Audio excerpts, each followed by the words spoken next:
Good morning. We're delighted to see you here today. So many familiar faces. This is really nice. My name is Nancy Yuen. I'm Senior Vice President of the Asia Foundation here in Washington.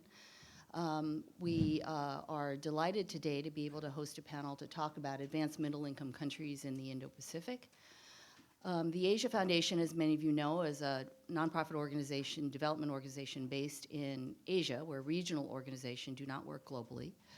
And have been working in and around the region for 65 years or so in the areas of governance, women's empowerment, economic development, and a range of other areas. As many of you know, the foundation has 18 permanent offices in Asia. We have seen lots of transitions over the decades. One of the characteristics of the foundation is that we stay. And we adjust our programming and our activities based upon needs in the region and the changes that we see. As many of you know, and as we have all experienced, Asia has, in many countries in Asia, have experienced remarkable growth over the last 2 decades or so. Much of that growth has been uneven, but has nonetheless been rapid and transformational. Some of the issues that we will be talking about today are the adjustments to that growth, what needs to come next, how to avoid or get out of the middle-income trap, which many countries have found themselves in.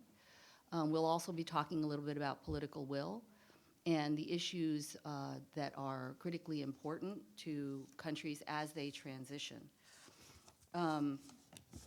Today we're delighted to have a distinguished panel. As many of you probably know, Chris Maloney. Chris is the Deputy Assistant Administrator for the USAID's Bureau for Policy Planning and Learning. He also serves as the Deputy Coordinator for USAID's Transformation Task Force. Prior to that, many of you know probably that he was at the MCC as the Managing Director for Country Selection and Eligibility. As the MCC got started, it was an exciting and very interesting project that is very different, I think, from what you're doing now, but kind of similar in a way in terms of looking at data for development. Prior to that, Chris spent 5 years at McKinsey in Johannesburg in South Africa and holds a degree from an MBA from the Harvard Business School, an MPA from Harvard School of Government, and a bachelor's degree from Stanford University, as we were talking about how difficult it is to study at Stanford because it's such a beautiful place. As a person who went to Columbia in the grim, cold winter of... Sudhir Shetty is the former chief economist for East Asia and the Pacific at the World Bank. Until June 2014, he was director of the Poverty Reduction Economic Management in the East Asia Pacific region, and prior to that, co-director of the bank's 2012 World Development Report on Gender Equality and Development. He holds a PhD in economics from Cornell, an MBA from the Indian Institute of Management, and prior to joining the bank in '87, for those of you who are North Carolina fans, he was at Duke. And finally, Bill Cole, who's a senior advisor for program strategy for the Asia Foundation. I'm delighted that Bill could join us here. He has been working on these issues for quite some time, both in the United States and with the Australians. He was instrumental in a variety of program areas and strategic directions for the Asia Foundation, including as a pioneer for thinking and working politically, for which he does not get enough credit. Prior to that, he worked for USAID for 14 years, first in Indonesia and in Washington. And unusually for a development professional working for the Asia Foundation, he holds a bachelor's degree in natural science and mathematics from Washington and Lee, and a master's and doctoral degree in cultural anthropology from Washington University. So I'm delighted that you could join us here today, and we're going to start off with Bill. Thank you.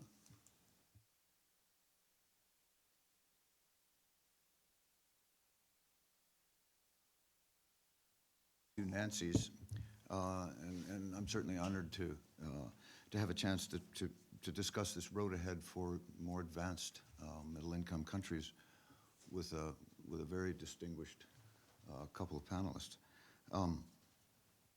I see some very distinguished and knowledgeable individuals in this small group, which is both a little bit intimidating, because we're putting out new ideas, but also really exciting that there's increasing interest and attention to what are the challenges and what do we do in later stages of development. Set the stage. Let me just paint a broad picture of what we're talking about today. As we know, nearly every country in the Indo-Pacific region has undergone substantial development transformation over the last few decades, and many have moved into more advanced phases of development. In the course of our work at the Asia Foundation, we've come to refer to these countries as advanced middle-income countries, or AMICs, very loosely defined as having a GNI per capita of 4,000 to 20,000. I'll come back to that in just a second.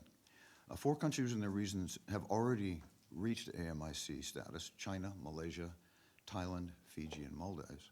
And 4 more, Sri Lanka, Indonesia, Philippines, and Mongolia, will join this group within 2 to 7 years.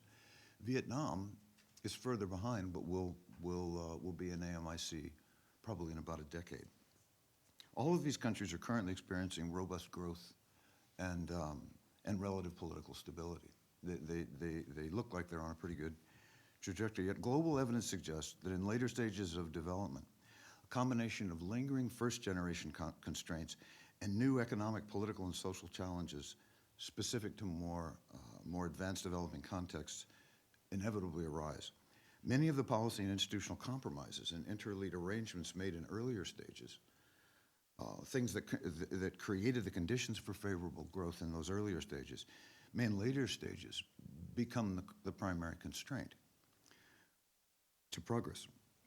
Looking across the globe, we see that AMICs, especially in the earlier part of this phase, from 4 to about 10 or 12,000 GNI per capita, they tend to face growth slowdowns and political instability. In fact, and often periods of violent conflict. That is, in fact, the norm rather than the outlier. That would suggest that if you look at Latin America, Turkey, Thailand, then you sort of get the idea of what we're talking about. And again, the growth slowdown, often referred to as middle-income trap, and the political instability go together. They're complexly interrelated, and they're different, but they tend to go together. A generation ago, the Asian tigers did achieve successful AMIC transitions, but the world has really changed since that time. Several global trends will now multiply the hurdles that must be overcome to sustain progress.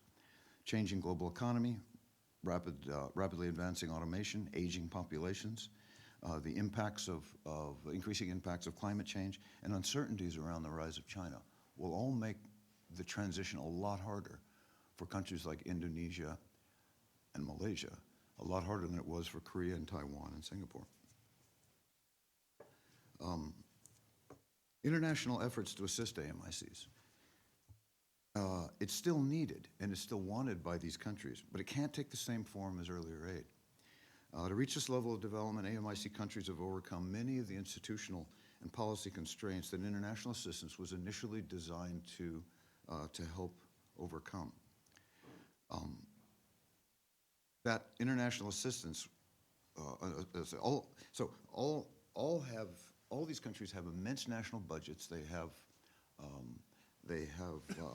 strong, substantial human resources, institutional resources, strong public and private institutions, and they also tend to be a little more sensitive, often a lot more sensitive, to what they may perceive as outsider meddling when it comes to not to economic reform, but to political reforms. So on the whole, they no longer need or want traditional large-scale projectized bilateral development assistance. In these changed circumstances, new kinds of assistance are required, ones that are highly responsive, lower cost, strategically very well targeted, and conducive to working very closely with host country counterparts. Two questions arise then. First, What are the most critical problems that lie ahead for developing countries of the Indo-Pacific as they approach and transition through the AMIC phase? Second, what modalities and approaches and through what types of relationships can outsiders be most helpful? Our focus on this panel today is primarily on the first question, having to do with trying to gain greater clarity on the challenges these countries face.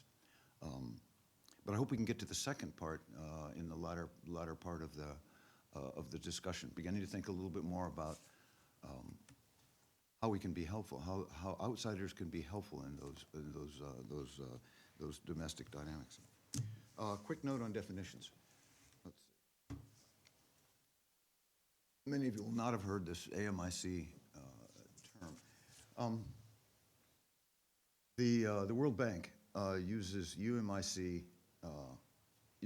for about 4,000 to 12.5. It's hovered around there for a while. And that top range is how those numbers play out. There's a missing $1,000 on the bottom one, between lower and lower middle. The problem is that point of about 4,000 or 5,000, a lot of things happen. That's usually where the lowest turning point for the economy, the lowest turning point is happening. It's also where aid programs, bilateral aid programs, tend to end. One of the things that surprised me in working with the Australians, I heard only a month ago after working with DFAT for a couple of years on this, was that in the countries, the middle-income countries, the advanced middle-income countries that they have left, all but one of them, the country asked them to leave. So what happens is that even if you want to stay, and it gets harder and harder to stay, the host country doesn't see it as useful, and they're looking for some transition to something else. So that inevitably comes around that 4,000. But the upper end, 12.5, isn't far enough. If you look at a country like Argentina, if you use the AMIC frame, and the 20,000 is approximately lower end European OECD. It's around 20,000. So we're talking about Portugal, Greece, those countries. Once you get to that stage, things are fairly locked in. But a lot of things go awry from that 4,000 to 20,000. Argentina's been at this for 100 years, and they've never broken that out of this AMIC range. So that's just to give it to be clear about why we've come up with why we use a different term than the bank's upper middle income country. For much of what we're talking about, UMIC is fine. But since we're extending it out and often talking about later stages, we use this AMIC phrase. Now, in terms of, I don't think we need that. Now, in terms of what we're going to do, Sudhir's going to talk about sustaining economic growth through the AMIC phase. What are the challenges and what are the reforms that are needed? What reforms are needed to address them? So that's the sort of the technical side of the whole thing. The second thing that we'll talk about is the political constraints that slow the pace of reforms in AMICs. What do we know, and how do we work to work on the problem? And then third, Chris is going to talk about building on his work on the metrics for the USAID's journey to self-reliance, the metrics for assessing country commitment and capacity to reform, and trying to apply this. That framework is not about AMICs, it's across all countries. Trying to apply that to AMICs and see how we can tie that into the work we're doing on these more advanced countries.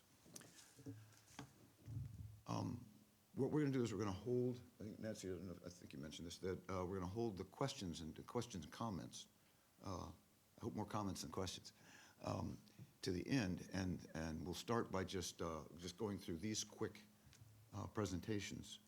But Sudhir, why don't you start then? Okay. Thank you. Thank you, Nancy, and thank you, Bill, and thank you to your colleagues from the Asia Foundation for inviting me here today.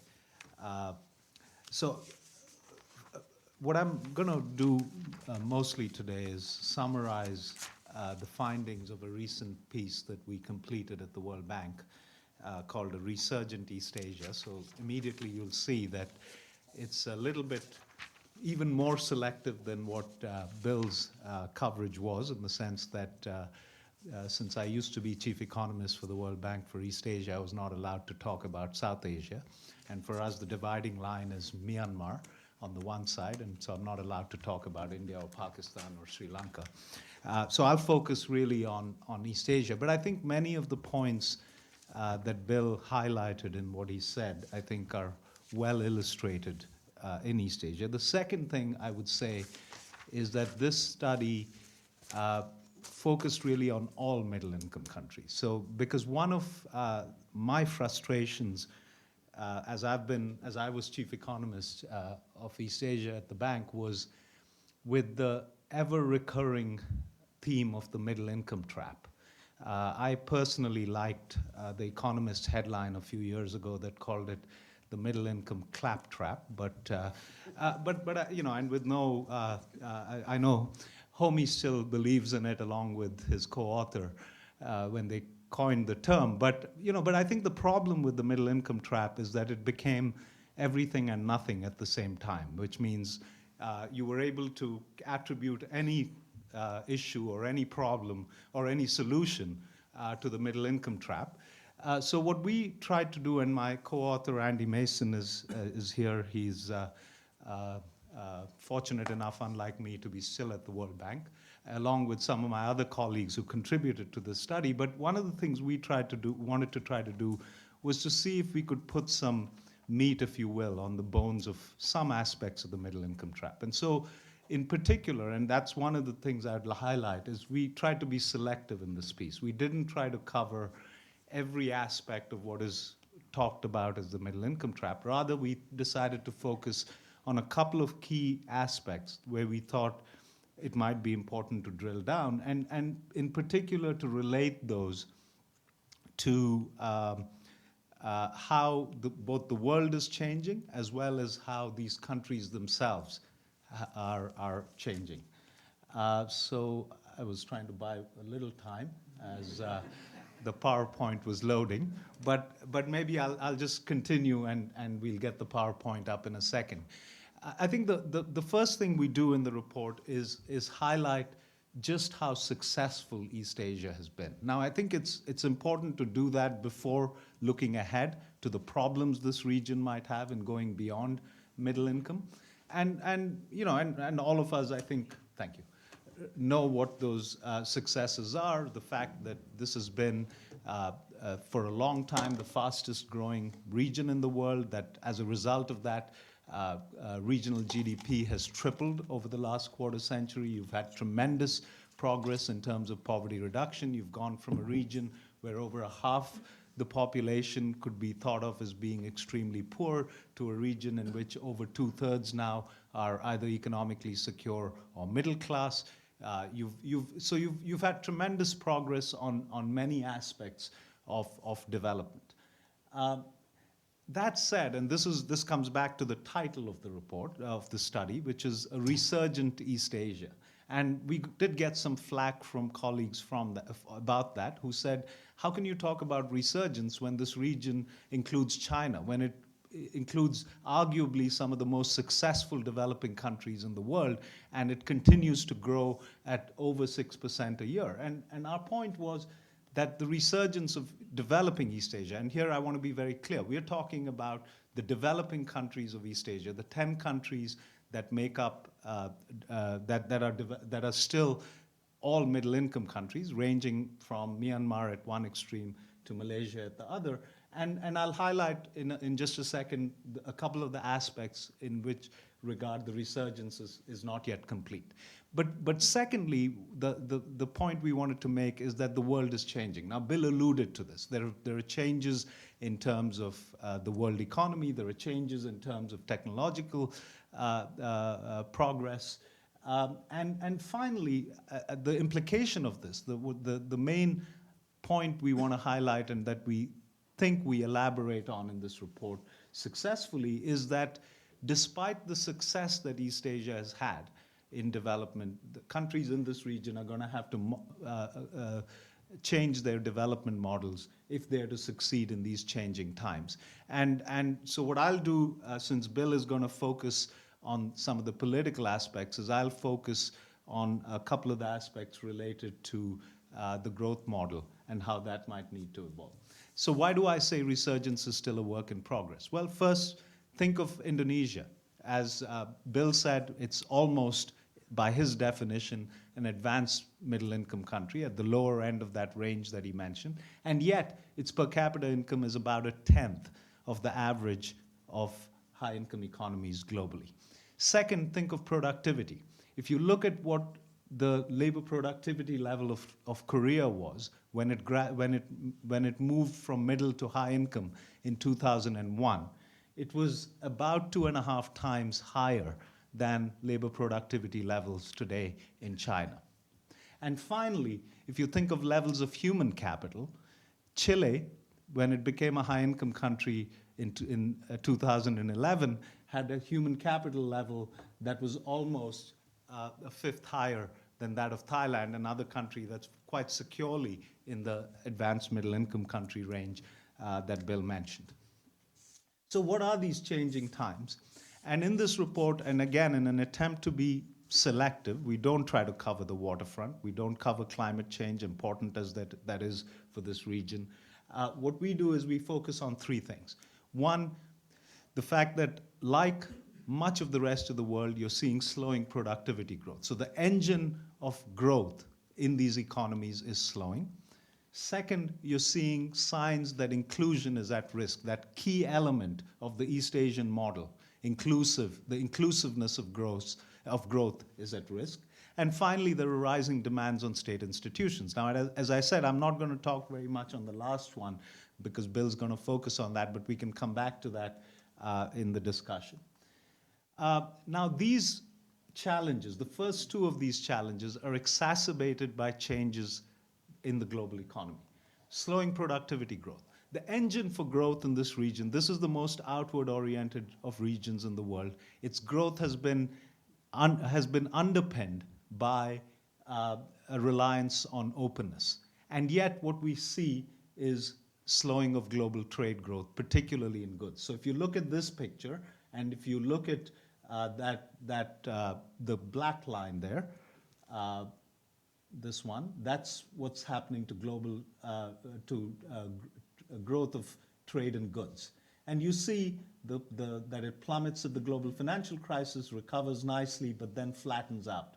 Now that's in contrast to what you see with the dark blue line there, which is what's happening to services, which falls again during the global financial crisis, but then picks up and continues to rise. So that's one of the important changes in the global economy. This fact that the engine of growth in terms of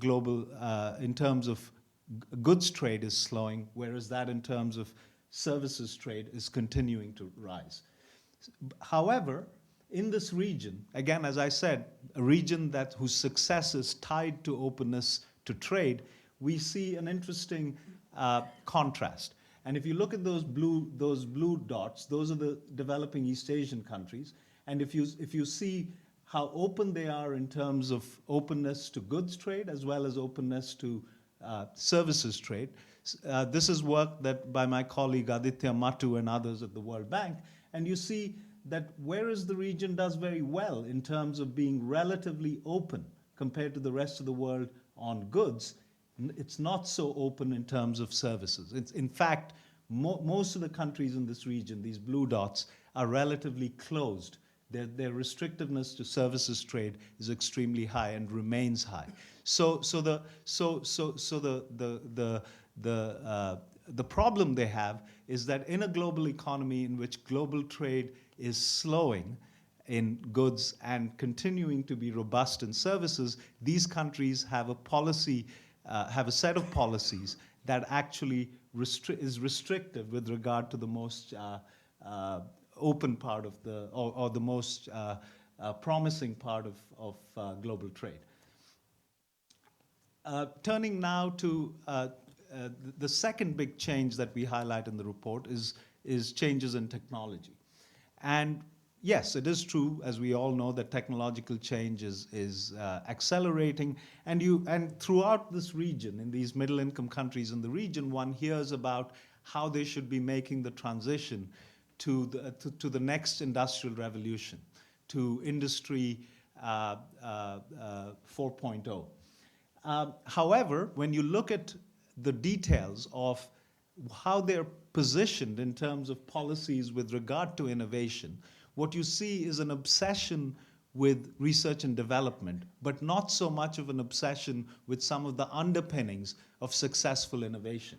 And what this is this summarizes where these countries stand in terms of something called the Global Innovation Index, which is an index put together by a number of international institutions, plus a couple of research outfits. And well, like all indices, it should be taken with a pinch of salt. However, what it highlights is interesting in that if you think of innovation as being determined not merely by the extent to which countries invest in R&D, but rather by a whole set of factors, including their level of human capital, including physical infrastructure, including business climate, which is very much the view of innovation that is taken, for instance, in some recent work by former colleagues of mine at the World Bank, Bill Maloney and others. Then you see that many of these countries, and the ones, the red squares here, or rectangles here, as you might expect, are aspects in which these countries do less well than the average of all countries globally. And you see that many of these countries do rather poorly across the range. Malaysia is, in fact, the only one here that comes out looking relatively good on this multiplicity of factors that determines innovation. Finally, looking further at technology, what you also see is the concern that people often have of automation, and you do see that the number of robots, both in absolute terms as well as per 1,000 employees, is increasing in many of these countries. So there is automation occurring in these economies, and that, on the one hand, could provide a scope for productivity increases. On the other hand, it also provides a concern about some aspects of inclusion, to the extent that there are job losses associated with this.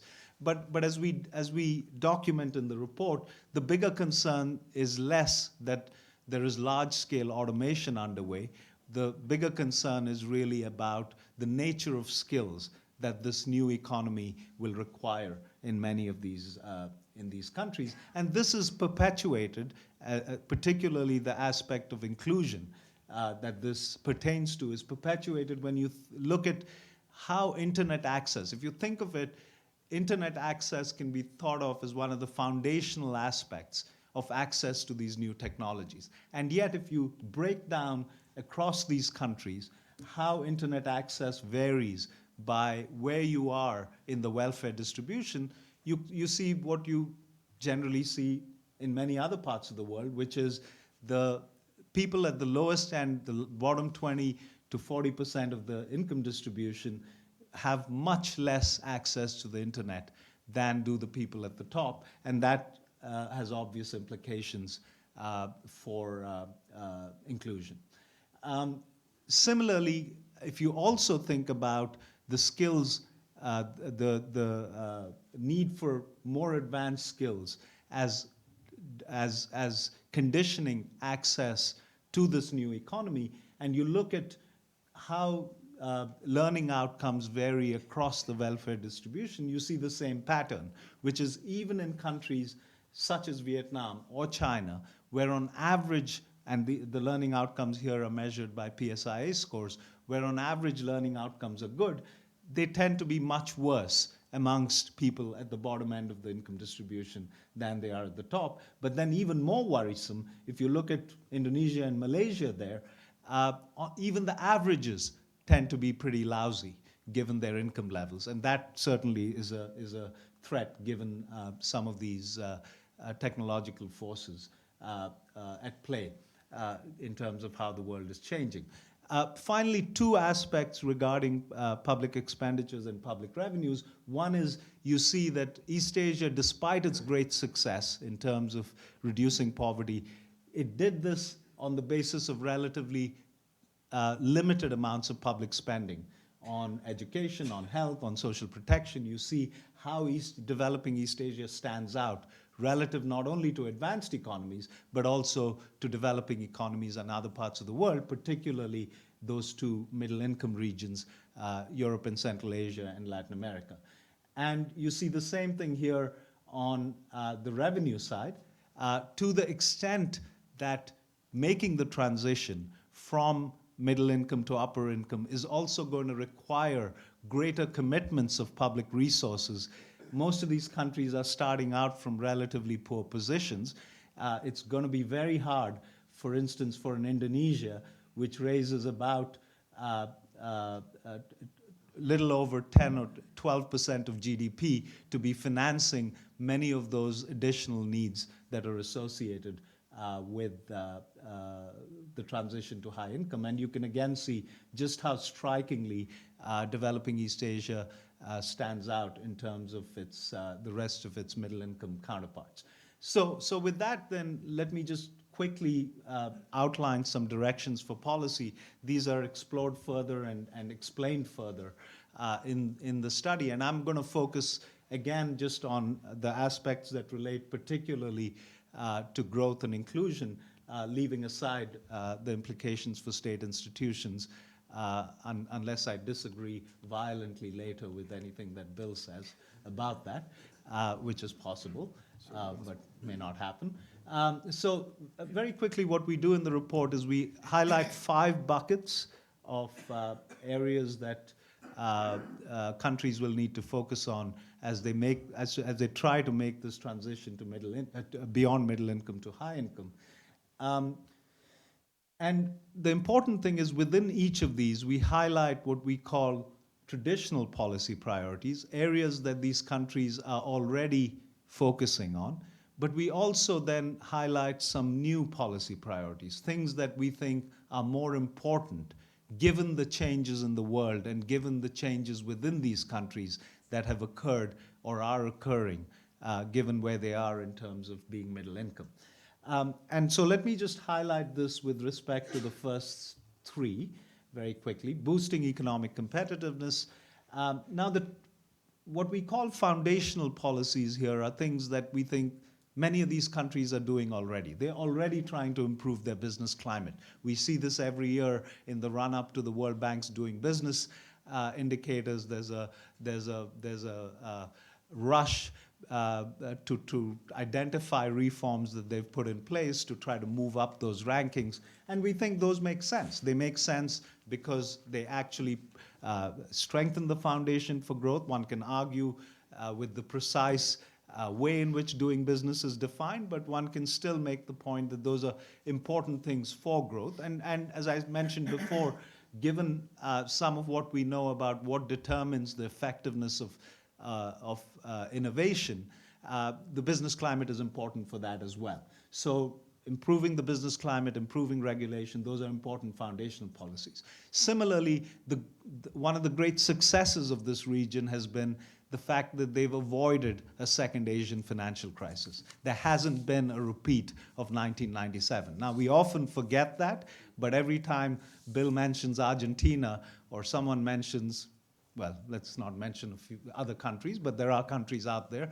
we know that crisis is the biggest problem in terms of sustaining growth, and therefore continuing to strengthen the financial sector remains a traditional priority. But what are the emerging policy priorities? And we would highlight 4. First, I come back to that point I made earlier about just how relatively unprepared these countries are for competing on services, despite the fact that this really is the wave of the future. Now, there's ASEAN, for instance, of which many of these countries are members, has talked a lot about opening up services. It's done very little. We've documented that in the past. There's lots of evidence of how little they've done. So liberalizing and reforming services sectors is going to be a very important aspect of policy going forward. Second, there should be much more emphasis on deeper trade agreements. These countries, ASEAN again being a good example, have done very well in opening up trade in goods, in focusing on tariffs. They've done much less on reducing non-tariff barriers. They've done much less on things like procurement and the like. So, and this is the sense in which CPTPP is actually a step in the right direction. TPP would have been great, but since one of the countries that was part of that decided to walk away, it was a good thing the rest of them decided to stick around with it. And CPTPP is actually a good example of the kind of deeper trade agreement that this region needs. There's a need for a broader view of innovation policies, less obsession with R&D, more of a focus on the entire set of determinants of innovation, including on the supply side, universities, research think tanks, and the like. And finally, as we document in the report, an important agenda with regard to improving access of SMEs to finance. There are much deeper capital markets in the region. However, they tend to be much more focused on larger enterprises rather than small and medium enterprises. Second, on building skills. There's a set of foundational policies which remain important, such as strengthening learning outcomes. We see that, for instance, in Indonesia, Malaysia, and the like. The need to universalize primary education, particularly in remote areas among lagging groups. The continued need to broaden access to university education. However, there's also some newer agenda items. There needs to, in this new economy, characterized by rapid technological change, much more emphasis on cognitive and socio-emotional skills. What this also implies is more importance to early childhood development than has been done in the past in many of these countries. Second, a continued focus on skills development throughout the life cycle. Most workers in these economies in going forward are not going to be like me, having worked in a single job for about 30 years, unfortunately for them. They're going to need skills that will allow them to move from one job to another to keep up with the rapid technological change. Finally, there's also this need to enhance digital capabilities, since that will be the basis for much of this new economy. Finally, amongst these three areas that I'm going to talk about on fostering inclusion, a set of foundational policies, moving away from generalized subsidies, as Indonesia has tried to do, expanding targeted social assistance, reorienting public spending, but a set of new priorities. Again, because of the fact that people are going to move across their life cycles through multiple jobs, much more emphasis on employment support, much more emphasis on broadening unemployment benefit schemes, and very importantly, allowing affordable access to digital technologies, which again will be the basis for many of these new technologies. So very quickly then, just in conclusion, I think what I'd emphasize is that last part, which is complacency in the face of continued success would be the wrong thing for policymakers in this region to focus on at this point. The changing environment requires them to move quickly. While the precise pace of change is unknown, the direction is very clear, and that requires sustained and consistent policy action. Thank you. Thanks, Adir. Okay, let me want to move now. So that's a pretty. Sudir's painted a pretty good picture, brief but a nice one of the technical side of the challenges. What we want to go to now is the politics of it, and again, I certainly acknowledge that in a resurgent Southeast Asia. Sudir and Andy really have a very nice section. It's one of the few pieces, their work is one of the few pieces that really makes a serious attempt to link the technical and the political story. And for us, in the foundation, those two things are intimately tied together when you actually get down to action on the ground.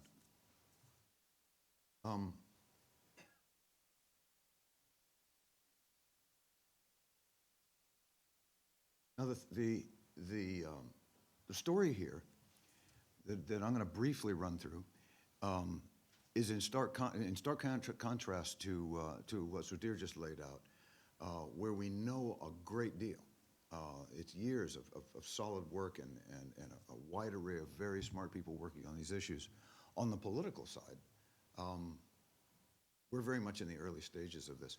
And by political, let me emphasize that often we can talk about governance, certainly the way the bank would talk about it is often has the politics stripped out. So governing institutions are absolutely critical, but I'm going to focus a little bit more on the political side of this. Okay, so the key point here is that knowing what needs to happen is what we might call technical. Getting it done is political, and that's where the challenge is. Two quick observations. First, the global track record of countries moving through this AMIC phase is not encouraging. In the past 50 years, few countries have actually achieved high income status, and that's 12,500 roughly by bank category, and far fewer have exited the AMIC phase. Far fewer have made it to the low end OECD range. Growth slowdowns and political instability are the global norm for AMICs. Second observation, there are no models of success for most Asian AMICs to emulate. And by that, what I'm focusing on there is outside of Europe, no country that entered the AMIC phase as an electoral democracy has graduated this phase. Latin America is a region where there are many factors involved, but it's gotten bogged down.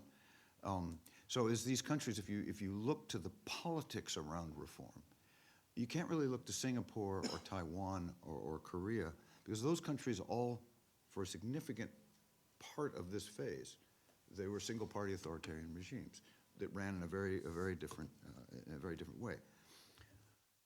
Okay, so let's start off with politics is the process of largely of interests and power and then sorting out a process of collective action. How do you come to decisions collectively? The institutions that do that.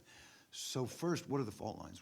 And so as you look at the fault lines in an AMIC, some of these are inherited from the past. Many of them have emerged during the LMIC phase. First on class, obviously middle class interest and expectations.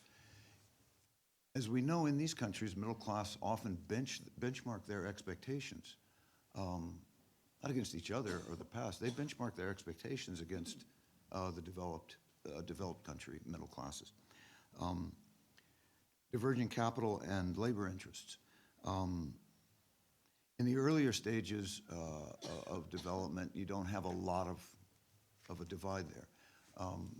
For the most part, progress is made by pulling the state back out of things. In later stages, as with greater prosperity, labor begins to have other expectations. They want rising wages, they want better workplace, a better work environment, they want better services. And what that does is that tends to bring the state back in. One person begins to meddle in the workplace more.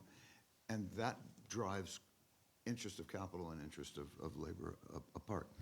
Thirdly, diverging formal and informal labor interests. Let me come back to that because I want to move through this quickly so we get to Chris's part. Demographic youth population expectations. There is, as we know, with social media and with the globalization of communication, there's often a youth bulge in countries, but that is increasingly taking part in a global youth population. That changes things from the past. Aged population expectations. In some of these countries, most notably Thailand, you're closing in on a rapidly graying population, similar to China and Korea, where there's the threat of growing old before you get rich. The expectations of that aging population for services are high, and that was not so much in the past. Cultural, ideological, often these next ones are inherited from the past. for the large part, sectarian grievances and aspirations, sometimes leading to insurgencies and efforts to establish autonomous regions or even independence. The costs of repression and rather than compromise with those groups are increasingly high in these countries as opposed to the past. Ethnic minority grievances, religious and so on. Geopolitical, this one is really critical and we often miss it. In almost all AMICs, you start off developments concentrated in a single central area. Every additional dollar going into infrastructure will pay off better, gives you greater return in that center up to a point. And at a certain point, the costs are high and it makes sense to start developing other regions. The problem is that in that process, you've developed a political economic elite that then doesn't want to invest elsewhere. You take someplace like Bangkok, 80% of revenues are expended in the Bangkok region. And that disadvantages much of the rest of the country, and that in part drove the toxin phenomenon. Korea was this way. All the development initially was focused in Seoul. And it was only later that the other regions began to. Kim Dae-jung was the first president from outside of that central elite. Okay. Political management, institutional arrangements. The core problem that we often think about is that winners from the earlier rounds of reform resist further change. It's sometimes called elite capture. One thing that I would point to, and I'm not pointing to a lot of different things to read, but Deals in Development by Lant Pritchard and others is, I think, a seminal piece and a kind of a breakthrough. And what they're dealing with is episodes of growth. Why do you have periods of rapid growth in places like Malaysia and Thailand, followed by long periods of growth slowdown? And they trace that back in an interesting way to, and provide a framework for thinking about elite capture. The winners from those earlier rounds become the problem in later rounds. And it's a nice approach to analysis of that. How was the capture problem managed in the Asian Tigers? They did it in three ways. First, highly centralized executive authority. These were authoritarian regimes. Secondly, leadership was developmental. And one observation you can make is that across Singapore, Singapore, Korea, Taiwan, these countries faced external existential threats. That leadership faced an external existential threat. They had to grow fast. And so it's in their interest to drive that process faster. So development, the investment in development rather than extraction becomes important. And it's very sad. Today, conditions change. Today, effectiveness, the business of government, of state effectiveness versus constraints on leadership, democratic constraints are a bit at odds. This is the way this is often laid out. Executive authorities with political sciences, executive authority is one side, and in centripetal systems, there's a concentration of power there, and a movement away from, in democratic systems, a movement away from institutionalized checks. The advantage is greater efficiency, insulation of technocrats is possible. Downside is fewer voices heard, and you often end up with capture and corruption. That's as opposed to the other side, the pluralist checks and balances. Often what we think of when we're talking about in promoting democracy, the advantage is more veto points. Veto points are basically the formal ability of different players to check advances on policy that are done by the executive. The more of those points there are, the more check there is, and the more you have in a balance between executive authority and pluralism. The more you have of those veto points you have, the more checked the system is. That's useful in overcoming elite capture. The downside is kind of cacophony when you look at that whole list of fault lines. Some of those are pushing for economic reforms of the kinds that Sudhir's talking about. Many of them are talking about very different things, and that process becomes very chaotic. Let me just go to the next point.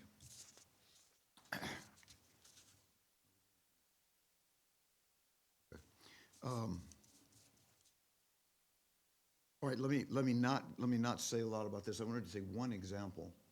The point here is the details of political institutional arrangements are absolutely critical, often down to the details. Minor changes can fundamentally change a system from being one that moves toward policy which is practical and efficiently put in place, as opposed to one where you have a lot of gridlock and partisan conflict. And it becomes very impossible to move forward. We can come back to this, given time, let's not do it. Okay, reforming established political institutions is difficult. These institutions in East Asia were largely established in the 1980s and 1990s. The science of this, the knowledge of this, was much more nascent in the 80s, in the 90s. But they're put in place, and you get a series of entrenched political interests around them, and there's a resistance to the form. On the whole, and let me stick my neck out on this, but I think historically, really big push political reform tends to come after crisis and takes place through strong executive leadership or national pacts. What tends to happen is we're often arguing that to deal with elite capture, those earlier rounds of winners capturing the system, we often think, well, the external existential threat isn't there, so we're going to check executive leadership through democratic means. That's the logic there.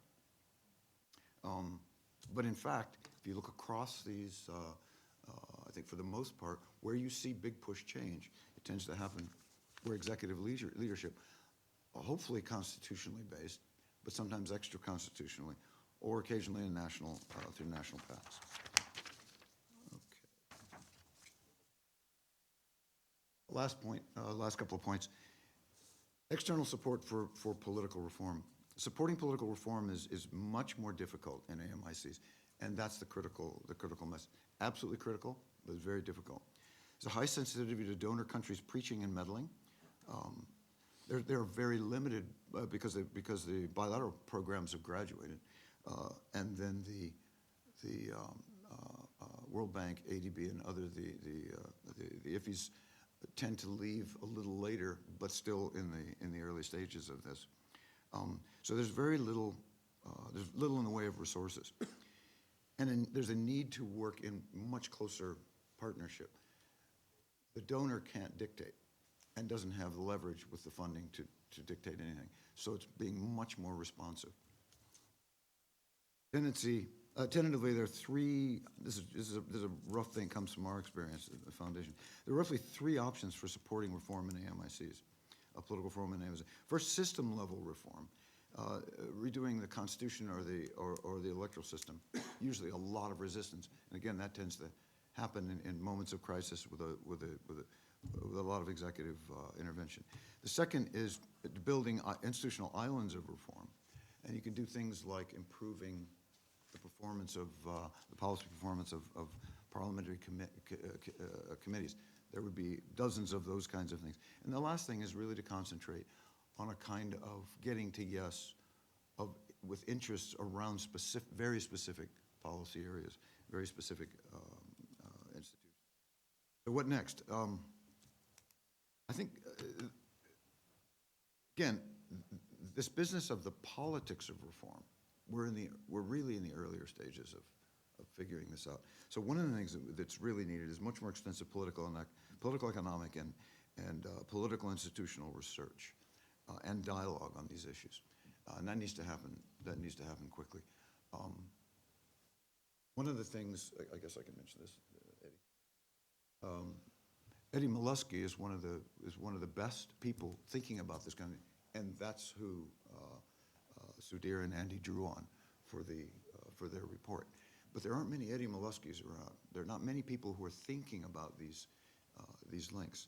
So that's one thing. Second thing is, we may need something like country-level diagnostics, the binding political constraints analysis.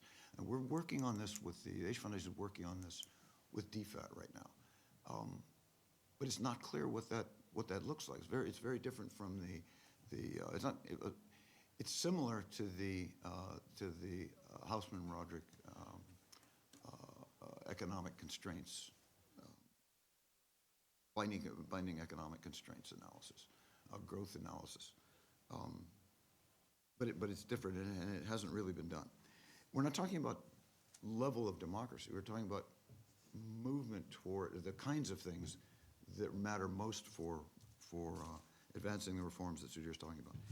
And then lastly, experimentation with programming in AMICs, and Foundation's doing a little bit of that with DFAT. Don't see much of that with other organizations. Let me quit there and go to Chris. Thank you very much, Bill and Sudhir. We've been talking at you for 60 minutes, so I'm going to keep my remarks short. I really want to hear more from you about all these challenges we've been laying out. But first, some disclaimers. It was intriguing to get invited here because, first of all, I am not an Asia expert. I'm an Africa expert. Secondly, I'm not a USAID hack. I've only been there for about a year. I come from MCC. I come from the management consulting world. But what I can offer is at least a framework and a flavor of how we at USAID are thinking about this program these problems at a global level, and taking a special look at the Asia region when I show you what I'm about to show you. And again, I really want to offer sort of the donor perspective on how we're thinking about all of these challenges. It's an exciting topic. The other disclaimer I want to give is that what I'm about to show you also is very new. It's very V 1.0.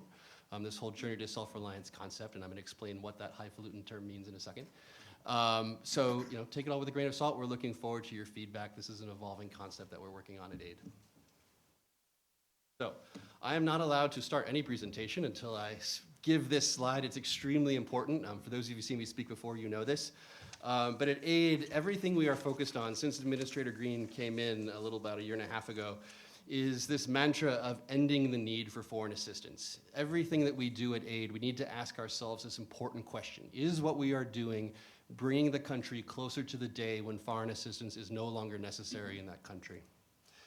But to be able to really do that, that means we need to think very hard about each country we are working in and individually look at that country and ask ourselves, how close or how far is it from being able to plan, finance, and implement solutions to solve its own development challenges? We have to be able to understand that if we are to be able to bring that closer or work with that country to bring it closer to the day when foreign assistance is no longer necessary. We call this idea, this concept of planning and financing implement solutions to solve your own development challenges, self-reliance. It's this understanding a country's capacity to do these things, but also seeing the country's commitment to see these through effectively, inclusively, and accountably. We need to make sure, as I said, that we are doing things in countries which are strengthening its commitment and capacity towards greater self-reliance.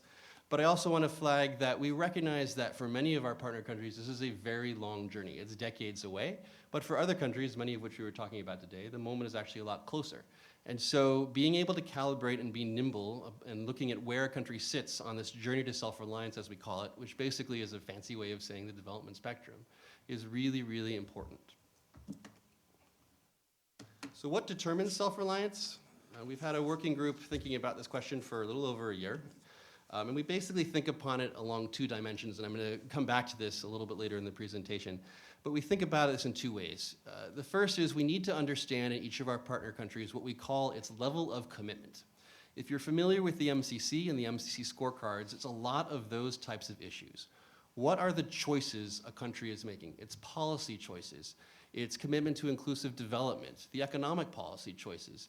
What are the cultural norms that are helping or hindering it along its development journey? But we also have to look at the country's capacity, and that's the other axis. And when we say capacity, what I mean there is in some sense the abilities that you see in the country, its endowments, what does the structure of the economy actually look like? What is the level of health and education and poverty in the country? What is the nature of rule of law, safety and security country? Things that are a little bit out of control of the stroke of a pen from a policy standpoint, if that makes sense. I don't want to go as far as saying commitment is inputs and capacity is outputs, but in some sense, there is a bit of a relation there. So what we are trying to do basically is take a very nuanced approach, moving very far away from sort of these cruder approaches of plotting the development spectrum, say through income thresholds or things like that, but plot this development spectrum in a little bit more of a nuanced way. Now, before I go into this a little bit more in depth, I just want to briefly mention how aid is reorienting itself around this concept of self-reliance. So what I'm going to talk about for my little bit of remaining time is this first project, this project of metrics, where we're actually trying to transparently and publicly identify each country's level of self-reliance so that we can start having frank conversations about each country, where it sits in the development spectrum, or what we call the journey of self-reliance, so that we can make better partnerships to move them closer to the day when foreign assistance is no longer necessary. But once you've done that, there's a heck of a lot of other things that we need to do. And so at AID, we have a number of other projects that are going on in this space. Two, which I'll very briefly mention, are financing self-reliance and private sector engagement. These are projects that are really about catalyzing a country's journey. So obviously there are many levers one can pull to catalyze a country's journey, but these are two which are a large focus for the administrator.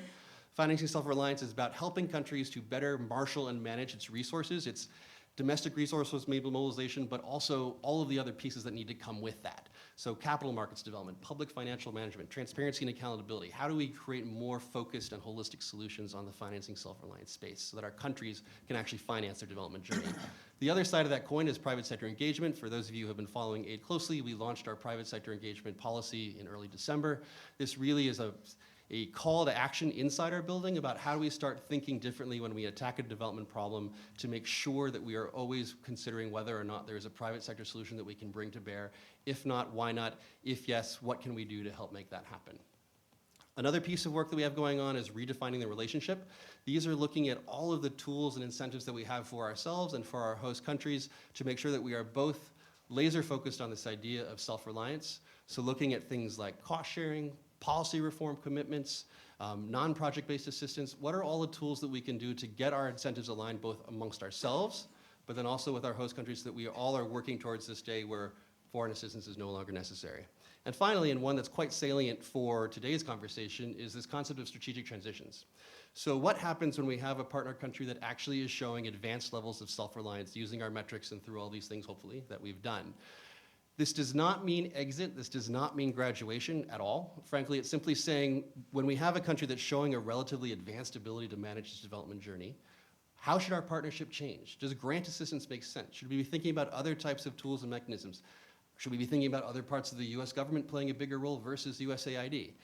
In every country, it's going to be very different what that model looks like, but we want to have a hard look on what we are doing in these countries and come up with some sort of transparent, clear way to re-examine and redefine what we do in these types of countries. And again, we'll talk about them momentarily. This is a crazy busy slide. When you walked in, hopefully you took either an illustrative roadmap or our little Journey to Self-Reliance palm cards. If you have your mobile phone, this is one of the few times in a presentation where I would encourage you to take it out. You can go to selfreliance.uscaid.gov and see everything that I'm about to show you. So with this whole metrics piece, we really want to be able to understand, as I said before, how well a country can manage its development journey, how quote unquote self-reliant it is. And the way we have done that is we have identified over a very long and very painful process, which I'm happy to answer questions about, a set of third-party public metrics that we feel help us measure on one side a country's level of commitment and on another side a country's level of capacity. We have 7 commitment metrics, and you'll see that they sort of fall out on looking at a country's commitment to open and accountable governance. So they're metrics that are looking at democracy and corruption and transparency for the most part. We have 2 metrics on what we call inclusive development, primarily looking at social group equality and gender equality issues. And we have 3 metrics in what we call economic policy, which is basically looking at business, trade, and resource management. Now, on the capacity side, it's a sort of similar frame of government, people, and economy, but we're looking at, again, this more ability or endowment side. It's not a perfect split, but that's basically what we're looking at. So under capacity of the government, we're looking at safety and security, service delivery, and tax administration. We have a metric on civil society capacity. We then have 3 metrics under citizen capacity, which is basically looking at health, education, and poverty. And then finally, 3 metrics on economic structure, which is basically looking at technological readiness, the export structure, and GDP per capita, so looking at the income side. So these 17 metrics we have translated for all 136 low and middle income countries in the world as classified by the bank. And we've produced these country roadmaps, as you've seen here, and you can download them for any country in the world from self-reliance.usda.gov. And the point here is really to look for each country that we're in 2 things. One, in the top right in that scatter plot, where does the country sit in the overall journey to self-reliance? Where does the country sit relative to all other low and middle income countries? And then most importantly, looking underneath it at these metrics along commitment and capacity, which we see not as monolithic or dogmatic determinants of what's driving self-reliance, but as basically a set of entry points that help us see the country's relative strengths and weaknesses on the journey to self-reliance. So what we've done is we've normalized all these metrics on a scale of 0 to 1. If you're closer to 1, you're doing better. If you're closer to 0, you're doing worse. So at a very high level, it's allowing you to see this very nuanced view of what is causing that country to have that overall position in the scatter plot. Now, we are under no illusions, as I said before, that somehow these 17 metrics are painting the perfect picture of self-reliance in a country, but we do think that as a framework, it allows us to have a lot of exciting conversations about what is causing a country to move or not move or be in a particular position on the journey to self-reliance. One thing that's very interesting for me to think about is when we look at where countries sit in that scatter plot. Now, if you're more towards the northeast, high commitment, high capacity, these are our sort of well-balanced, high commitment, high capacity countries where we need to be having a lot of conversations about strategic transition. If you're more in the southwest quadrant, these are our more fragile partners. You have a lot of failed states in here. If you look towards the northwest quadrant, these are what I call the classic MCC countries, high commitment but lower capacity. So something's not translating in the good policy environment into why that country is moving along the journey. And also quite interesting, and we're about to see what this means in Asia in particular, are countries in the southeast quadrant. So these are relatively high capacity, but also relatively low commitment countries. So what is going on in these types of places? You see a lot of autocracies in this bucket. So for us at AID, I just want to very quickly say before I end, how are we actually using these country roadmaps? So the first is just really to be very transparent and have a stake in the ground of this pivot towards a country-focused approach to development, not a grand challenge approach to development, by really being clear on where we see countries sitting on the development spectrum, this journey to self-reliance. We think these roadmaps are an incredibly useful framework for development dialogue, whether with the host country partner or implementing partners, civil society groups, anyone trying to understand what we can do to improve self-reliance in a partner country. These are going to be the backbone of all USAID country strategies going forward. Again, not in a deterministic or monolithic way, but rather we want the framework of the roadmaps, the commitment capacity in these subdimensions informing how a mission articulates the choices it's making for the programming that we do in a country. And then finally, we see these as an important signal for us on how we want to evolve a partnership when more advanced levels of self-reliance are achieved. It's also important we say how these roadmaps and this broader self-reliance approach is not going to be used. This is not a red light, green light determinative tool. There's no way we're going to say, okay, you have this score, so this is your budget, or if you achieve that score, we're fundamentally going to change your relationship. That's not the point. You can't ever use these metrics in that way. That's an abuse of data. It's not meant to be a competitive scorecard like MCC, like you're in or out. There's nothing like that. We certainly don't see these as infallible. You always need to use secondary metrics, other information to really pull these into relief. You know, these data are not perfect.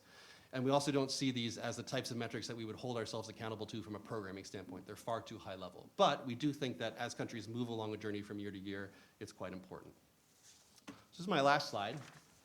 It's very messy, but this is this actual scatter plot. And what I decided to do, it was the first time we actually showed a slide like this. I've labeled all countries in Asia on there. And just a couple of things that's interesting to see. You see in the top right, you can see Singapore, Japan, Australia, and New Zealand in the top right. So countries that in some sense have, I don't like to say completed the journey because it gives a sense that there's somehow an idea of full self-reliance that doesn't really exist, but very, very advanced self-reliance countries out there. You then see Malaysia, Thailand, China, and the Maldives, which have this interesting dynamic of being quite farther along on the capacity side, But when we think about these near AMICs that we've talked about today, Mongolia, Indonesia, Philippines, and Sri Lanka, it's interesting to see them farther along on the capacity side, but a bit farther down on the commitment side. And this speaks a lot to what Bill and Sudhir were talking about sort of how these journeys happened, how these trajectories have happened, and what does that mean? And so an interesting question for us is when we have, particularly for aid, we don't really play too much in the actual AMICs, in the Thailands and Malaysias of the world. But in these near AMICs, these are very important partners for us strategically and from a development standpoint as well. So if they have slightly higher levels of commitment than these other countries, what does that mean? How do we get them farther along? How do you leverage these relatively high levels of commitment, even with all of the things that come with that, the volatility challenges Bill was talking about, for example? And it's interesting, when I was unpacking and you look at the roadmap, say, for Sri Lanka, and when you look at the roadmaps for Indonesia or Mongolia, what's interesting, you see very different profiles that would lead you to different conclusions on what you might want to do in these countries. So for example, you'll see in Sri Lanka, it's more of a challenge on the commitment side. This is why our work on the reconciliation process, on sort of the lasting effects of the tsunami from a disaster risk reduction standpoint, we really need to be focusing more on that. The roadmap might argue, I'm not saying exactly, but that's what it might play you to. When you look more at Indonesia or Mongolia, you're seeing much bigger challenges on the capacity side. So the commitment is largely-ish there, but in Mongolia, you see profound issues on the economic structure issues, which is not surprising if you know Mongolia. And on the Indonesia side, similarly, you see, particularly on citizen capacity, the poverty vulnerability issues, the education issues. This is what's holding it back. So again, this would tell us that if we're trying to build self-reliance in these partner countries, how to more narrowly focus and make some stronger strategic choices on what we're doing. So that's a lot. I'm going to leave that there, and then really looking forward to feedback and questions. Thank you so much. We really appreciate the very rich presentations, and I'm sorry that we've run over time and have not that much time for Q&A, but we would be delighted to entertain your questions now. I would like you to identify yourselves, if you would, yourself and your institution, and ask your question. And just as an aside, the other thing that we might talk about as well is the foreign policy dimensions of this and where interests lie with regard to those countries in a strategic transition and what that means in terms of foreign policy. Because as we know, there are many countries that we are partnered with and that we work with, aside from the development challenges, that we have other security and political interests. So please, Bob?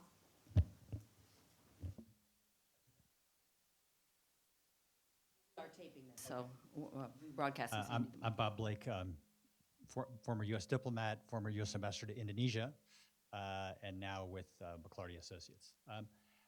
I was fascinated to hear all of what you all had to say. I found myself asking sort of throughout all of your presentations that in a way you ignored one of the big elephants in the room in many parts of Asia, which is the role of China. And China, of course, is in all of these decision rooms now because of the BRI, because of the immense amount of money that they are extending. But they also are peddling a quite different form of advice to these countries than what you all laid out here. Particularly under Xi Jinping, I think we've seen a much more aggressive effort to promote the Chinese way of development and the Chinese model of governance, which is quite different from what you all have been talking about. And so it's, in a way, complicated further a lot of the transitions you guys have been talking about. But I wonder if you could just sort of talk a little bit about that, because it does present a quite different model for these countries, and in many ways a quite attractive one. They don't necessarily want to democratize. They'd like to perhaps be more authoritarian. So if you could comment on that, I'd be interested.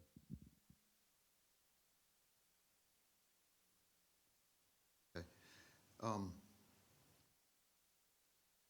Thanks for that. That is that's very clearly a central part of how we're thinking about it, and it didn't come out here. It was quite true. I think one of the I specifically didn't talk about China and Vietnam. China's a different category. The higher end in Vietnam isn't there yet, but they're a different model, and that model looks a lot more like Korea, Taiwan. But setting aside the argument, I often find that if we start talking about that different model, we end up challenging the notion that our commitment to the countries with a democratic order. And so therefore the focus that I tend to use is on, well, how do you make that democratic order work better? One of the things in terms of that other model, though, is you look across all these countries, and for the last 15 or 20 years, there's definitely been a drift toward more executive authority with fewer checks, the veto points idea. And in that sense, these systems seem to be moving, at least converging back towards something that looks more like what there was in the past. Yeah, there's no. I think you're. Let me just leave it there. I think you're absolutely right. We need to think. We need to think about that dimension. And as development people, we tend not to. That's right. Yeah, just to briefly sort of answer that, certainly from AID's perspective, I think one of the reasons that we are so focused on this country-specific approach and calling it the journey to self-reliance is it is a very clear and different and alternative development model to what China is offering, to be quite frank. I mean, one of the beauties of this chart, as transparent and as well flaws and all that it has, is that you can say to a country, okay, there's China, New Zealand, Japan, South Korea, Singapore. Do you want to work with us to figure out how you can get closer to that? Simple as that. Similarly, I think you can also point to a development model that's being proffered by China that is highly focused on lending with debt that comes with it. Look at Hambantota in Sri Lanka, look at what's happening in Djibouti, look what's happening in Pakistan right now. So I think being able to offer a compelling story, even if it doesn't have this massive resource piece behind it that China is offering, I think is really, really key. So, I think certainly from an aid donor standpoint, it really is helping our partner countries, at least, to make clear-eyed decisions on their choice of development partners. Now, that's not saying it's an all or nothing, but it's just important that countries understand that the gains that they have had, certainly the AMICs that we see here, can be threatened if you're going to resort to approaches that could easily threaten a lot of the gains they have had, certainly from a macroeconomic standpoint.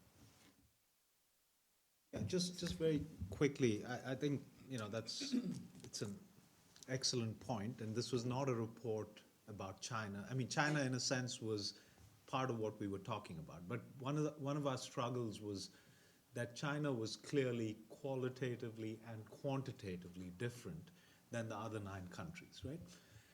But in a sense, on the institutional side, the way we dealt with that was to make the point that China, if one thinks that accountability, voice, transparency, all of these things matter. And now, we don't get into, let's not forget, it is a World Bank report, so we're not going to call it authoritarianism versus something else. But what we are going to say is that there is some reason to believe that in the process of development, and in particular in the transition from middle to high income, that voice, transparency, and checks and balances seem to matter. And developing East Asia systematically lags its upper middle income and high income counterparts elsewhere. And that includes China. China is one of them. Vietnam is one of them. Now, how they might change that is, I go back to what Bill said. I don't think, at least I'm not aware of a theory of this. I don't think Eddie Molesky, who did our background paper on this, would be brave enough to say he has a theory of it. However, what we are pointing out is more a diagnostic, that this is an area where they lag, including China. And so therefore, it's now how one addresses that, I think, is going to look very different. I think what we have in Malaysia in that last election was one reaction in a very Malaysia-specific kind of way. It was in the context of an election in which a very powerful incumbent lost, and I would argue that has meant a move towards greater accountability, more checks and balances, greater transparency. Now, will that work in Thailand? Will that work in Vietnam? I'm not smart enough to know the answer to that. So that was what. The second thing, very quickly on the economics, is I think the difference between China and the rest here is that, in a sense, what we highlight in the report, which is the last 20 years has seen China becoming, in a sense, the center of a production, of a system of production, of a network. That's where the hub of these regional value chains are. And that is one of the reasons why the current trade tensions with the US are of particular concern if you are, and it could go either way, but it is worth thinking about that much more going forward, and also thinking in terms of what kinds of trade deals. I mean, I would argue, for instance, an implication of what we say here is that RCEP, as it is currently being negotiated, is far too tentative. It is far too modest. Focusing on, despite the fact that you're going to bring in India and China, focusing on tariffs is yesterday's problem. It needs to be much more like where TPP was or where CPTPP is.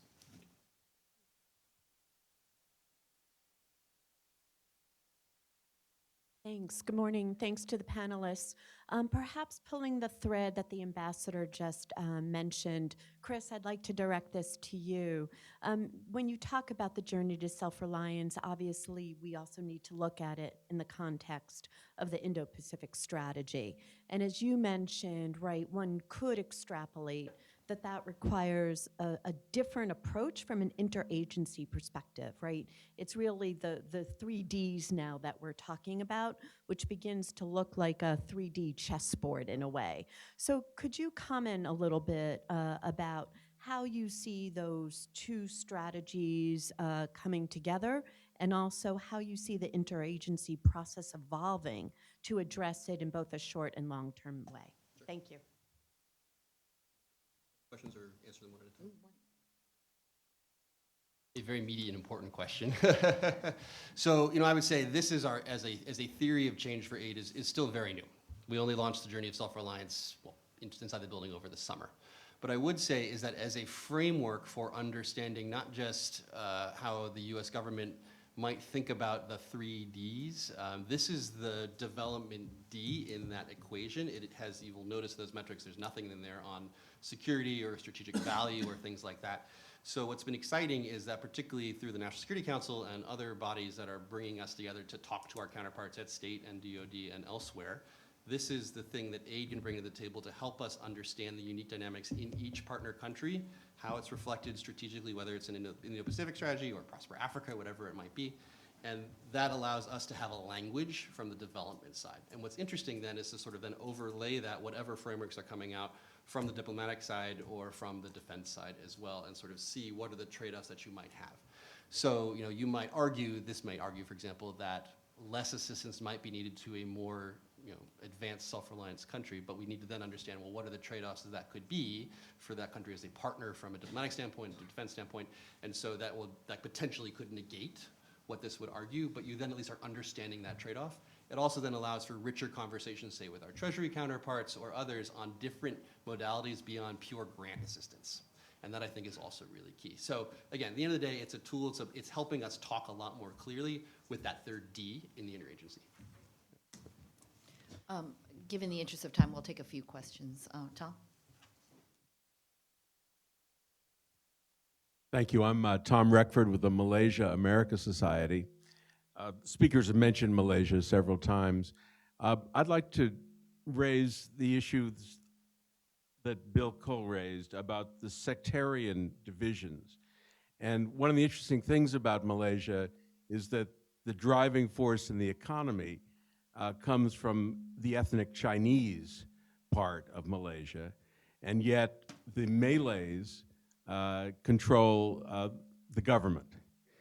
And this seems to work to a certain extent in Malaysia, but there are very serious problems, including a lot of jealousies and bitterness, and an educational world that is focused on helping the Malays and not the people of Chinese descent. So I wonder if you would address these sectarian issues. Bill? Thanks. I'm Bill Costello down at the Embassy of Australia, and I work for DFAT, which has been funding the work that the great work that Bill's been doing. A comment and a question from a, if you like, practitioner's point of view. The comment is that if you accept that it's harder to work in these places because, frankly, they're more demanding customers, then you've got to go with the grain, which means you've got to, if you want to have short-term success, you have to sort of find the commitment and work with that. Or the alternative strategy is to say, well, let's look at where there's a lack of commitment, the sort of areas Sudhir is mentioning, and try and work on the long term of how do we increase the commitment to reform. So just a sort of a practitioner's comment there. The other very bureaucratic comment is that I completely accept that what the aid you need to give in these countries has to be more sophisticated, responsive, based on close partnership, etc. But you're probably delivering 1/10 or 1/20th of the budget that you were lower down the scale. So you're probably going to get maybe not a 20th or 10th of the staff, but you're going to have trouble budgeting for the relationship you want to have in your bureaucracy. And I guess it's a question to Chris whether you've started thinking about how you allocate resources to these sort of more sophisticated high-end partnerships. Thank you. We'll take one more at the back. I'm Fei Yu from the Asian Development Bank. I have also one question, one comment. So the question is, I would like to get the speakers thinking about this transition or this transition of the nature of partnership for AMICs. So if we are going to have a different kind of partnership with them, how is that different from what we have been doing in the past? So this is a question that we at the Asian Development Bank has also been grappling with. Rather, how do we differentiate our approaches to countries at different levels of development? So that's the first is a question. The second is a bit of a comment plus a question. There is an earlier working paper done by the Asian Development Bank basically showing that the factors that affects the rates of growth for middle-income countries, the most important single factor is the young working-age population. Working-age population as a percentage of the total population. So this demographic change is probably in the past is quite a determining factor in driving growth in these countries. But of course, in the future, this may not be the case, given that the world has changed and given automation and other things that's going on. So I'm just wondering what's your thinking on this demographic issue? How do we address that? Well, some pretty meaty questions, as you say. Does anyone want to take a crack at the Malaysia? Or, well, whichever one you like, Chris. Unfortunately, I'm not a Malaysia expert, but I will defer to my experts who can do that. But I just wanted to briefly talk about the latter two questions. Certainly from a budgeting and staff standpoint, I would say, at least among the emerging advanced middle-income countries, those are actually some of our largest partnerships right now. So, in FY17, Philippines was a little over $100 million, Indonesia closer to about $150 million, Sri Lanka at about $30 million. So a fair amount of money. So I think reflecting the scale of these countries and how important they are as partners to the US. But what I would say is that we are needing to start, when we're asking our missions, to think very differently about the types of assistance and the types of things that we are doing in these countries. And a large part of this is moving away from us building the stuff or doing the stuff, and rather more focusing on the capacity of the government to actually do it itself. If you know the Philippines has a really hard time expending its budget to actually deliver its infrastructure projects, right? So how do you actually break that nut as opposed to actually funding the infrastructure projects? So that happily is by and large cheaper. That's a little bit shorthand, but that I think is one piece of it. I think a huge question for aid is that are we staffed up to actually be able to provide that type of expertise? And I think we aren't. And I think we're really taking a really hard look within the transformation effort to aid more broadly on how do we get our own human capital and the right implementing partners to work with us on that question. In terms of working differently in these countries, beyond just the question of grant or no grant assistance, what makes sense in these places is we're asking all of our missions to take a very hard look sector by sector at the work we are doing and looking at the roadmap framework on whether or not that makes sense for us to be in that space in the country. Now, we have a world of limited resources. These countries are relatively high capacity. Should we be playing in basic education? Maybe, but we want to make sure that there's the evidence for that in these countries. So, really making sure that we've rationalized the sectors that we're in. And then the second piece is that once you've rationalized the sectors that you're in, so that you're really only focusing on those most outstanding areas of self-reliance weakness, is then bringing more advanced modalities to bear that we may not necessarily use in other countries. So, you know, in our least self-reliant partners, it's going to be a lot of sort of grant assistance and frankly, us or our implementing partners doing the work. In these countries, you know, the modalities could have a lot of cost sharing, hard policy reform, non-project-based assistance, those types of things that are going to be a lot more sophisticated and things that are more appropriate in countries that have that relatively high advanced ability. So you're going to see a lot of that play out through the new country strategies that, you know, we're completely overhauling between now and mid-2020.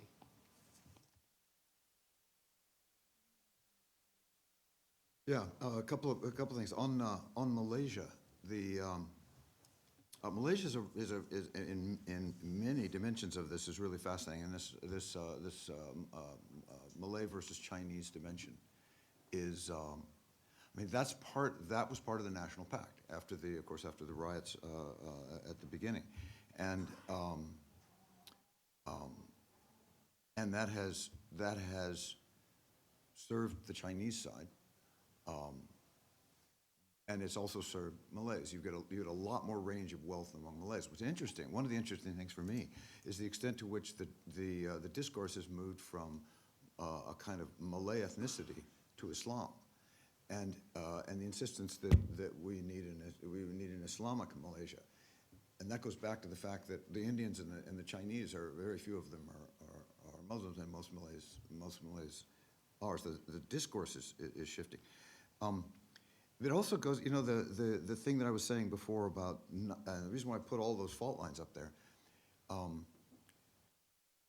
critical thing, it seems to me, on the politics is that things which are not directly tied to moving in the direction that Sudhir is talking about in terms of policy reform, institutional reform, the conflicts, these fault lines, the politics around that drag economic policy into debates and conflicts and generate outcomes that are not necessarily optimal at all, and that's part of the problem of democratic governance. Sorting that out is important.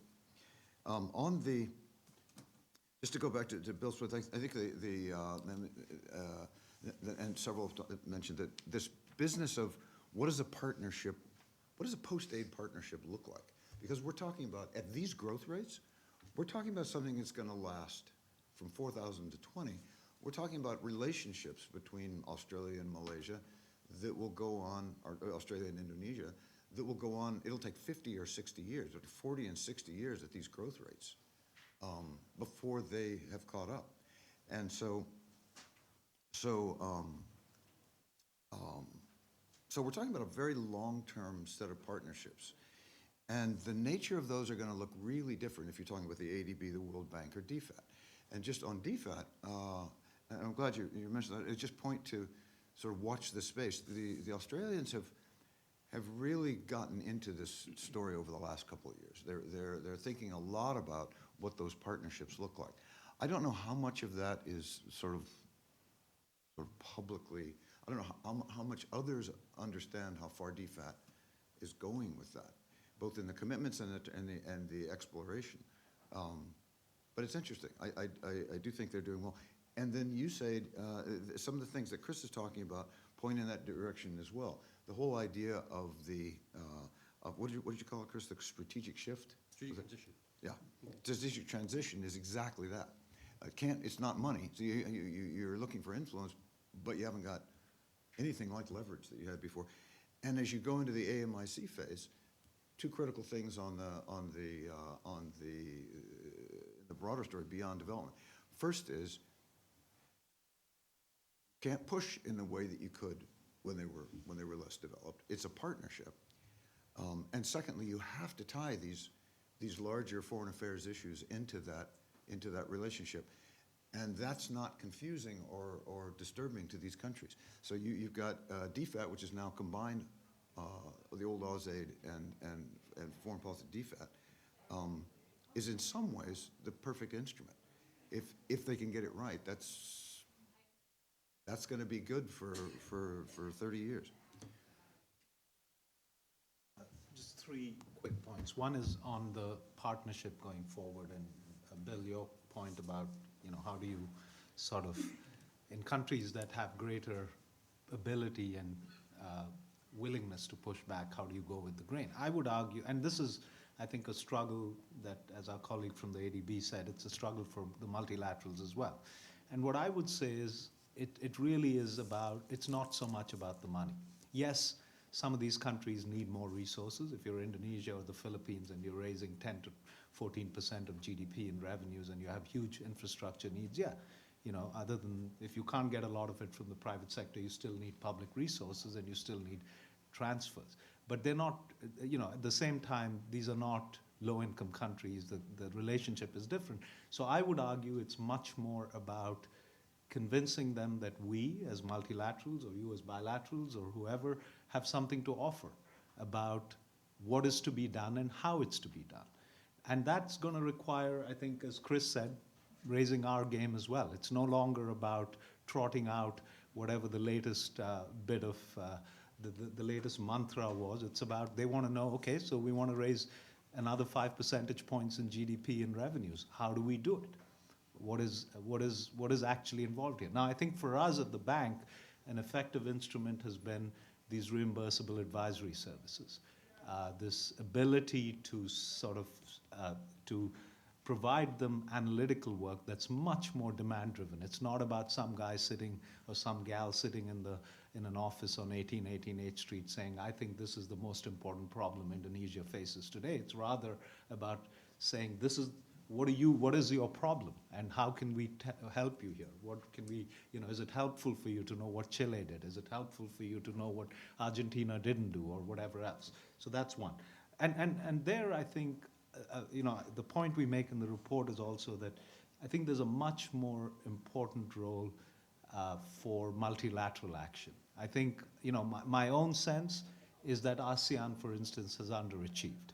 And I think we as development partners can do much more in pushing ASEAN, in pushing the member states. Of course, it's their membership, it's their organization, but we can sort of shine the light and say, don't pat yourselves on the back for 50 years of the AEC. Ask yourself where the glass might be half empty. And there's a lot of half emptiness on several aspects. So I think there's a lot more that multilateral action can do. Second, on the point about demographic change, there's a really good report that one of the reasons we don't go into it in very much detail in this report is that fortunately for us, there was a very good report that colleagues of ours at the bank had done, which actually has a much better title than ours. It's called Live Long and Prosper, the relationship with Star Trek being non-coincidental. But it does actually, that is the message of the report. It is that one shouldn't think of the kind of demographic change that East Asia is facing, particularly at the upper end, the Chinas, the Vietnams, the Thailands, as necessarily a threat. And if you look at, for instance, the relationship between productivity changes and aging, it's not obvious. It is not obvious that an aging population is necessarily bad for productivity. What it tells you is that there's a lot that countries can do. And interestingly, there's countries in Asia, not the AMICs, the Japans, the Singapores, the Koreas, which offer some lessons, both positive and negative, on what you can do to deal with aging populations, not just in terms of productivity, but also in terms of inclusion. Finally, on the Malaysia point, I'm not an expert on Malaysia, and you're totally right about the ethnic conflicts. But again, I would go back to how openness, transparency, checks and balances can actually help.